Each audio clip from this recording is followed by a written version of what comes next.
ইউরোপে fur right সন্ত্রাসবাদ, কিশোরদের দ্বারা গঠিত সন্ত্রাসী গ্রুপের উত্থান।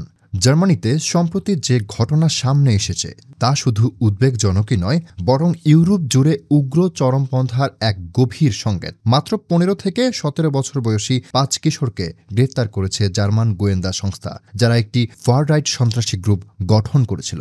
তাদের উদ্দেশ্য ছিল দেশের অভ্যন্তরে সহিংস হামলা চালানো, রাষ্ট্রীয় প্রতিষ্ঠান ধ্বংস করা এবং গণতান্ত্রিক ব্যবস্থাকে দুর্বল করা।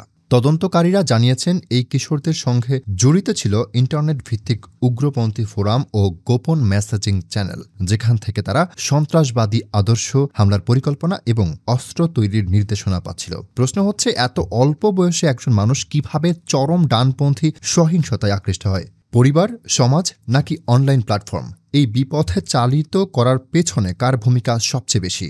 বিশেষজ্ঞরা বলছেন, কোভিড পরবর্তী সময়ে তরুণদের মধ্যে যে মানসিক একাকিত্ব ও হতাশা তৈরি হয়েছে, সেই জায়গা দখল করেছে ষড়যন্ত্র, তথ্য ও হিংসাত্মক আদর্শ। আর এই সুযোগটাই নিয়েছে একাধিক ফার রাইট গোষ্ঠী, যারা নিজেদের জাতীয়তাবাদী মুক্তিদূত হিসেবে তুলে ধরছে।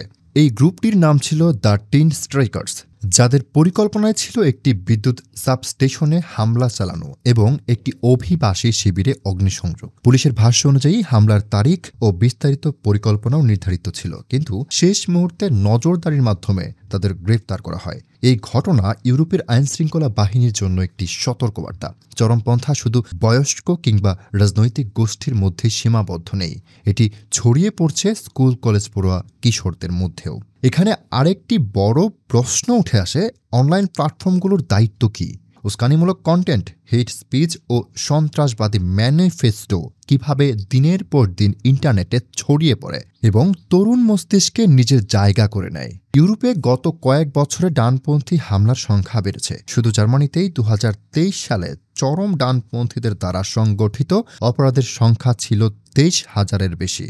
সমাজ এবং প্রযুক্তি কোম্পানির মধ্যে সমন্বয় না ঘটলে ভবিষ্যতের সমাজে এমন অনেক ঘরে তৈরি সন্ত্রাসীর মুখোমুখি হতে পারে ইউরোপ।